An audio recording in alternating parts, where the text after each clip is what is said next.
Jai Hind বন্ধুরা, welcome to another new blog and welcome from Baku, Azerbaijan. আজকে আমি একটা ট্রিপ বুক করেছি আজারবাইজানের 5টা রিজিয়ন ঘুরে দেখবো বলে। বেসিক্যালি ফোকাসড হচ্ছে শেকি ঘুরে দেখবো আমরা। শেকি হচ্ছে নর্দার্ন সাইড অফ আজারবাইজানে, খুব সুন্দর একটা ছোট ভিলেজ। এছাড়া গাবালা বলে একটা রিজন আছে, সেখানকার একটা লেক দেখবো। তার সঙ্গে ইসমাইলি বলে একটা রিজন আছে, সেখানে কিছু জিনিস দেখার আছে, সেখানে দেখবো। এই ট্রিপটা আমি বুক করেছিলাম viator.com থেকে। আমার প্রায় 5,500 টাকা ট্রিপটা খরচা হয়েছিল। গাড়ি এসে গেছে পিক আপ করতে, এখন আমি সিটিতেই আছি। হোটেল থেকেই পিক আপ ছিল। তো গাড়িতে উঠি, দেন গাড়িতে যেতে যেতে বাকি কথা বলবো।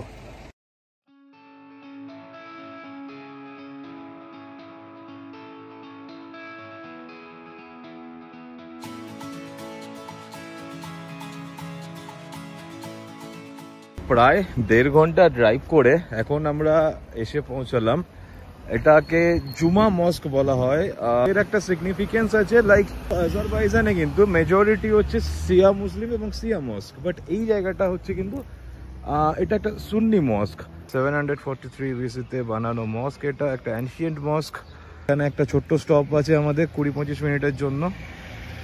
জায়গাটা বেশ সুন্দর। আর আজকে জানি না বেশি টুরিস্টও নেই, অল্প টুরিস্ট আছে না। এই ট্রিপগুলো নিজেরাও আসা যায় চাইলে। আমি এই ট্রিপটা বুক করেছিলাম viator থেকে, যেমনটা বলেছিলাম। তো এখানে এদের একটা খুব ভালো জিনিস দেখলাম যে বেশি বড় গ্রুপ না, 10 থেকে 11 জনের গ্রুপ রয়েছে এবং বলা যায় যে 2-3 জনের সঙ্গে একজন করে গাইড রয়েছে। আমাদের সঙ্গে যে গাইডটি রয়েছে একটি মেয়ে, খুবই ভালো ইংলিশ জানে এবং সব থেকে বড় কথা প্রচন্ড নলেজেবল। আমি যাচ্ছি মস্কের ভেতর দিকে। আসলাম হচ্ছে মসজিদটার ভেতরে। বেসিক্যালি আরবিকরা যখন এখানে এসেছিল, আরবসরাই এই মসজিদটা বানিয়েছিল। যে কারণে আমার মনে আছে আমি যখন উজবেকিস্তান গেছিলাম সামারকান্দে, এরকম বেশ কিছু কিন্তু মস্ক আমরা দেখেছিলাম, অনেকটা সেই টাইপের। এর ভেতরে এখানে এরকম লাইব্রেরিও রয়েছে। আর গাইড যে মেয়েটি ছিল সে বলল যে টোটাল একসাথে নাকি 1,500 জন এখানে প্রে করতে পারে, মানে প্রেয়ার করতে পারে। অসাধারণ সুন্দর স্থাপত্য, ওপরে একটা সুন্দর ঝাড়বাতিও রয়েছে। আর এই ট্যুরে একটা জিনিস দেখলাম, এখানে কিন্তু টোটাল 3টে ল্যাঙ্গুয়েজে এরা মানে ডেসক্রাইব করছে জায়গাগুলোর ব্যাপারে। একটা তুর্কিশ, একটা রাশিয়ান এবং অবভিয়াসলি ইংলিশ।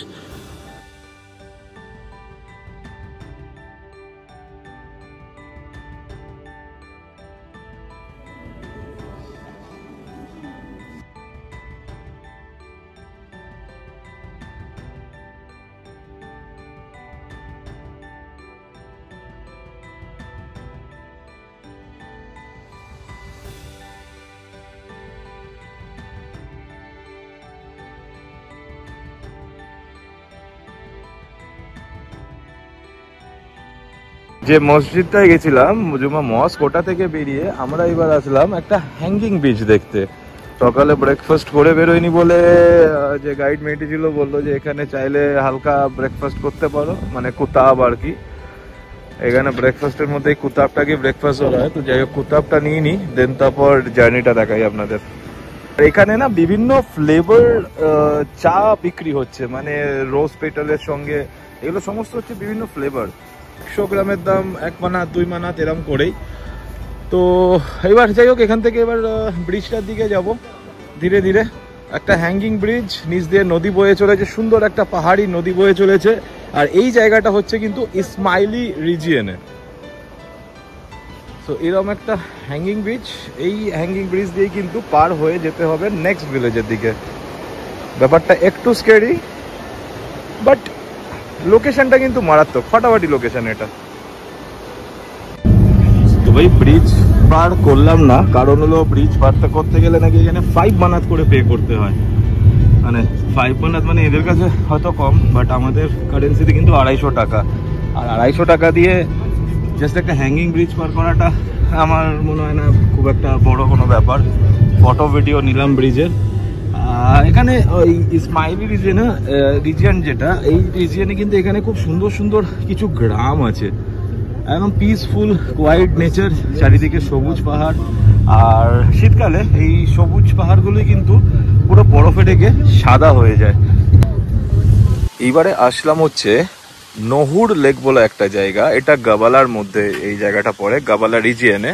গাবালা রিজিয়নে আরও দেখার জন্য অনেক জায়গা আছে, বেসিক্যালি হিল স্টেশন গাবালা।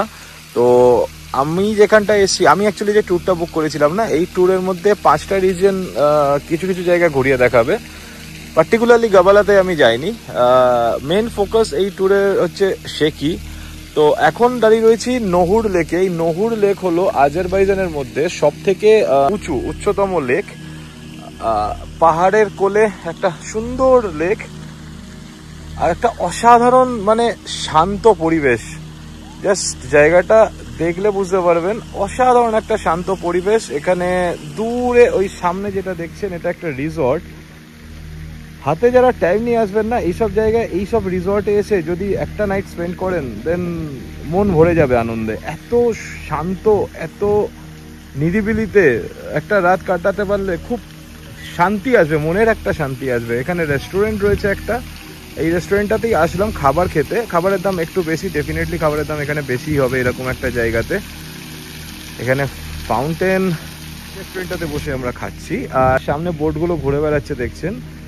এই বোটে করে লেক ঘুরে দেখা যায়, 15-20 মিনিটের একটা রাইড হয়। তার জন্য চার্জ করে হচ্ছে এরা 20 মানাত চার্জ করা হয়। তো শুধুমাত্র 15 মিনিটের জন্য 20 মানাত আমার মনে হয় না দেওয়াটা খুব একটা আমার কাছে জাস্টিফাইড। অবভিয়াসলি ফ্যামিলি থাকলে যেতে পারেন, কারণ আমি একা আছি, সোলো একটা বোট নিয়ে 20 মানাত পে করে ঘোরা আমার কাছে হয়তো ঠিক নয়। এমনিতেই জায়গাটা যা সুন্দর, আমার মনে হয় আলাদা করে বোট রাইড করার আমার তো কোনো দরকার নেই। ফ্যামিলি থাকলে ডেফিনেটলি বোট রাইড করা যায়। আর এই রেস্টুরেন্টটাও না দারুণ লোকেশনে, জাস্ট ফাটাফাটি লোকেশনে কিন্তু রেস্টুরেন্টটা। এখানে এই রেস্টুরেন্টগুলোতে আলাদা করে ফ্যামিলিদের জন্য না কেবিন রয়েছে। কেবিনগুলো একটু দেখা, এই সামনে যে দেখছেন এরকম সুন্দর গার্ডেনের মধ্যে রয়েছে কিন্তু এই কেবিনগুলো। আর এই যে এই ধরনের কেবিন রয়েছে, কেবিনের ভেতরে বসে লেকের ভিউ এনজয় করতে করতে লাঞ্চ করতে পারেন বা ডিনার করতে পারেন। সুন্দর গার্ডেন, চারিদিকে ফুল রয়েছে, গোলাপের গাছ তো অঢেল এখানে, আর চারিদিকে না বিভিন্ন রং বেরঙের গোলাপ ফুল হয়ে রয়েছে।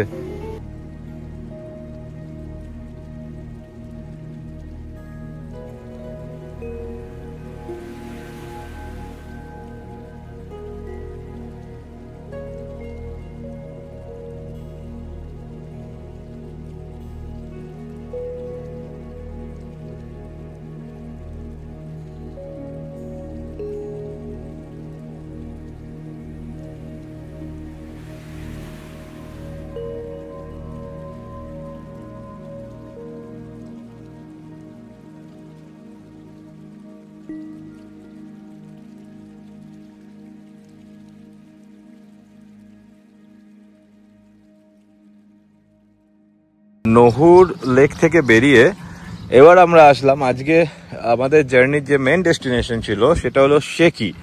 শেকি একটা অ্যানশিয়েন্ট টাউন বা ভিলেজ বলা চলে, এবং এই শেকি কিন্তু ছিল একসময় সিল্ক রুটের একটা প্রচণ্ড ইম্পর্টেন্ট শহর ছিল। এখনো এখানে কিছু প্যালেস রয়েছে, পুরনো আর্কিটেকচার রয়েছে, পিসফুল সুন্দর একটা অ্যানশিয়েন্ট ভিলেজ হলো শেকি। আর সিল্ক রুটে যেহেতু একটা ট্রেড রুটের মধ্যে এটা খুব ইম্পর্টেন্ট একটা শহর ছিল, তাই জন্য এখানে কিন্তু একটা মিক্সড কালচার এখানে দেখতে পাওয়া যায়। একটা পাহাড় ঘেরা অসাধারণ আর সুন্দর একটা শহর। আমি এসছি কারেন্টলি শেকি খান প্যালেস বলে একটা জায়গা আছে, সেই শেকি খান প্যালেসটা দেখতে আমরা এসছি। বেসিক্যালি আমরা 3-4জন আছি যারা আমরা ইংলিশ আর কি, ইংলিশ গাইড দরকার আমাদের, বাকিরা রাশিয়ান বোঝে। সেই কারণে আমাদের জন্য আমাদের যে মেয়েটি ছিল গাইড, ও ইংলিশ গাইড খুঁজতে গেছে যে আমাদের শেকি প্যালেসের ব্যাপারে ডিটেল ঘুরিয়ে দেখাবে এবং ডিটেল বলবে আমাদেরকে। তো এই সামনে এই জায়গাটাই হলো শেকি খান প্যালেস। এখানে ঢোকার জন্য কিন্তু এন্ট্রি ফি আছে 9 মানাত করে, আর সেটা আমার ট্যুর প্যাকেজ ইনক্লুডেড ছিল না, সেটা আলাদা করে পে করতে হলো। আর শেকি হচ্ছে বাকু থেকে প্রায় বলা চলে 300 কিলোমিটারের ওপর রাস্তা, আসতে কিন্তু অলমোস্ট 3.5-4 ঘন্টার ওপরেই লাগবে।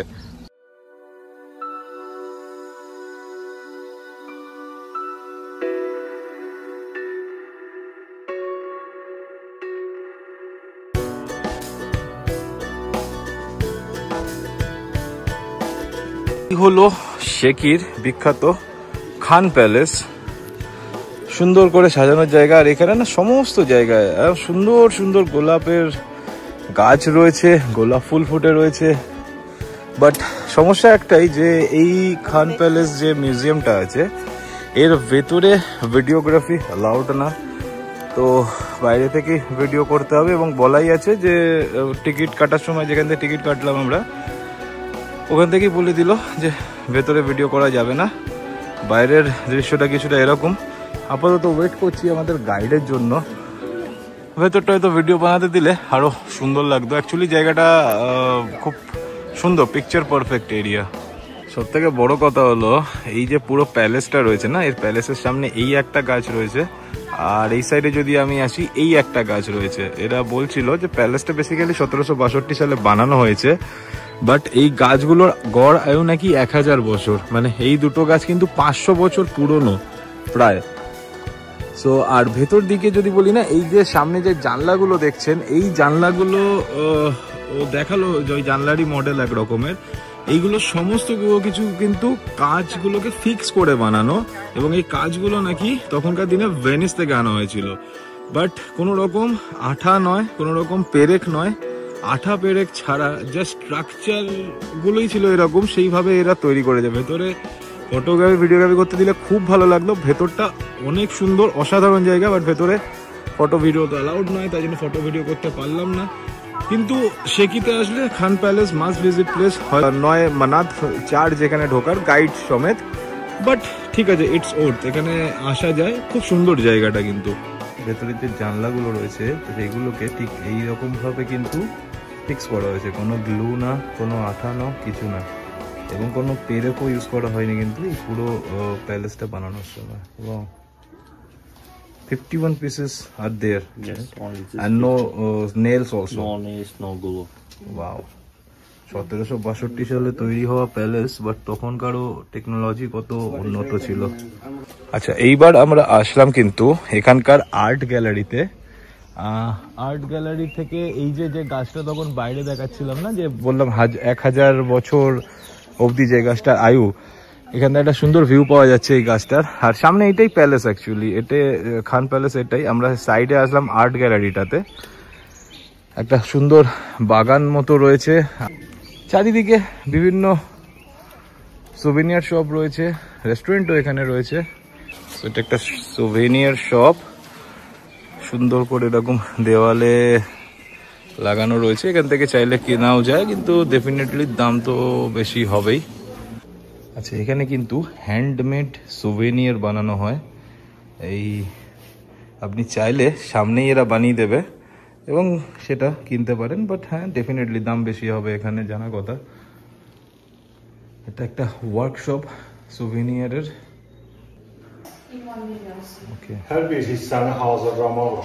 ওখানে তো ছোট উইন্ডোটা দেখিয়েছিলাম, এখানে বড় উইন্ডোটা কিভাবে ফিক্স করছে সেটা দেখাচ্ছে। কোনো আঠা নেই, কোনো পেরেক নেই, কিচ্ছু নেই। সামনে এই যে অসাধারণ জায়গাটা দেখছেন, এটাই হলো কিন্তু শেকি শহর। একদম পাহাড়ের কোলে, সবুজ পাহাড়ের কোলে, পুরো ছবির মতো আঁকা একটা শহর। আমি জাস্ট বেরোনোর সময় হঠাৎ করে এই খান প্যালেস থেকে বেরোনোর সময় এটা চোখে পড়লো। কি অপূর্ব জায়গাটা দেখুন, পুরো সবুজ পাহাড়ের কোলে একদম ছবির মতো সাজানো একটা শহর। এইবার আসলাম বেরিয়ে কারভানসারাই বলে জায়গাটায়। খুব সহজ একটা বিশ্রামাগার মনে হচ্ছে কারভানসারাই জায়গাটা, যেটা তখন আমি বলেছিলাম যে শেকি সিল্ক রুটের পার্ট ছিল।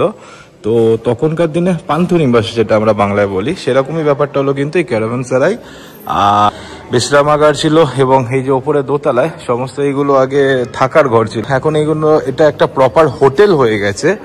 এবং এই দোতলায় যে যত জায়গা দেখছেন, এখানে কিন্তু সমস্ত হোটেল রুম আছে, চাইলে কিন্তু এখানে এসে থাকা যায়। তাই জন্য এই জায়গা দিয়ে, যেহেতু এখন হোটেল হয়ে গেছে, সিঁড়ি দিয়ে ওঠার জায়গা ছিল, বাট প্রাইভেট এরিয়া, তাই জন্য আর এখানে এখন ওঠা যাবে না।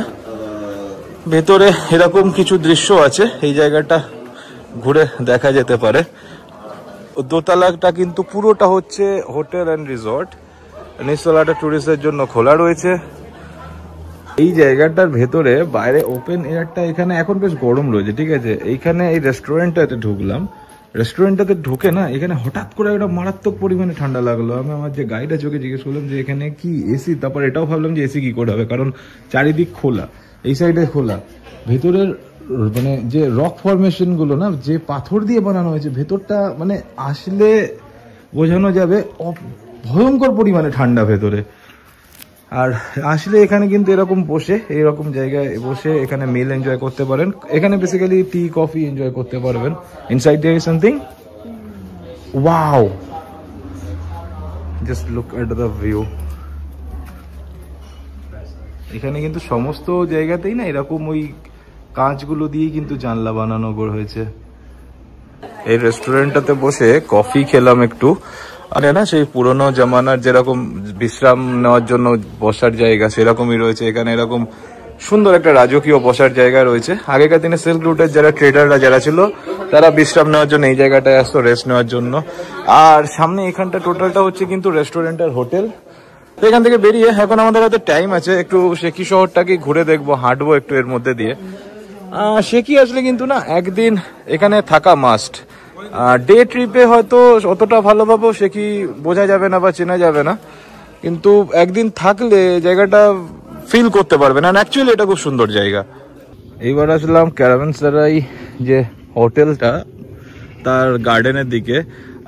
দূরে এখানে গার্ডেনটা সুন্দর, বেশ দূরে দেখতে পাচ্ছেন সিল্ক রুটের একটা খুবই ইম্পর্টেন্ট ট্রান্সপোর্ট মিডিয়াম ছিল হচ্ছে কিন্তু এই ডাবল হ্যাম ক্যামেল, যেটা মঙ্গোলিয়াতে দেখেছিলাম গোবি মরুভূমিতে। এখানে কিছু রেপ্লিকা বানানো রয়েছে, বেশ সুন্দর জায়গা। এখানেও রেস্টুরেন্ট আছে, এখানেও বসে খাওয়া যেতে পারে।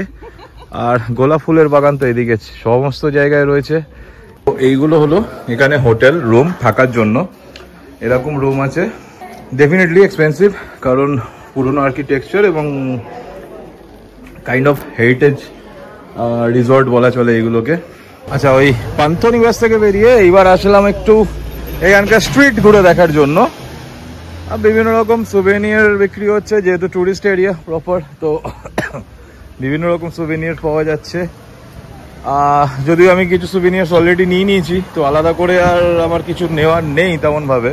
বাট ফ্রিজ ম্যাগনেট কিন্তু এখানে অনেক, অসংখ্য ফ্রিজ ম্যাগনেটের কালেকশন রয়েছে এখানে। আমরা যে ফ্যাক্টরিটা বা ওয়ার্কশপটা দেখছিলাম, সেগুলো থেকে কিন্তু এরকমই কিছু কাপ মতো বানানো হয়। এইগুলো তো আমাদের কাছে নতুন না, এগুলো আমাদের ওইদিকেও পাওয়া যায়। পরপর এরকম দোকান আছে, হোটেল, খাবার দাবারের দোকান, শপিং করার জায়গা। বাট এখানে শেকিতে না আর একটা খুব সুন্দর ক্যাসেল আছে, ঠিক আছে, বাট সেটা একটু অন্যদিকে, আমাদের এই ট্রিপে তো সেটা ইনক্লুডেড নেই। হয়তো এখানে একদিন থাকলে মেবি ক্যাসেলটা এক্সপ্লোর করতাম। বাট চাকরিজীবী মানুষের এটাই সমস্যা, একটা নির্দিষ্ট টাইম অনুযায়ী ছুটি, তো সেই ছুটিতেই যা ঘোরার ঘুরতে হবে, এছাড়া কিছু করা পসিবল নয়।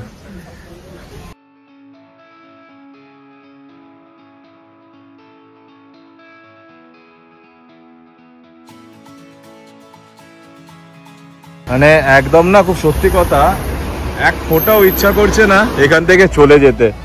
এত সুন্দর না জায়গাটা, আর এখানকার বিল্ডিং এর না স্ট্রাকচার গুলো কমপ্লিটলি আলাদা। একটা ছোট্ট নদী রয়েছে এদিকে, এরকম সুন্দর বিল্ডিং কিছু। এরপর সেই দিনের মতো সফর শেষ করে আমরা রওনা হয়ে গেছিলাম বাকুর উদ্দেশ্যে। বাকু থেকে শেকি এই দূরত্ব কিন্তু হলো প্রায় 365 কিলোমিটার। যারা ডে ট্রিপে শেকি ঘুরতে আসবেন তাদের কিন্তু সারাদিনে টোটাল 15 থেকে 16 ঘন্টা মতো সময় লাগবে, যেটা বেশ কষ্টসাধ্য একটা ব্যাপার। এছাড়া বাকু থেকে শেকি আসার জন্য নাইট ট্রেনেরও ব্যবস্থা আছে, ট্রেনে করেও কিন্তু শেকি শহরে পৌঁছানো যায়। এবং শেকি যারা ঘুরতে আসবেন তাদের জন্য আমার সাজেশন থাকবে যে শেকিতে এসে এক রাত থাকুন। শেকিতে দেখার মতো অনেক সুন্দর সুন্দর দর্শনীয় স্থান আছে, খুব মনোরম আবহাওয়া এখানে। আর শীতকালে আসলে শেকি কিন্তু পুরো সাদা হয়ে থাকে বরফে।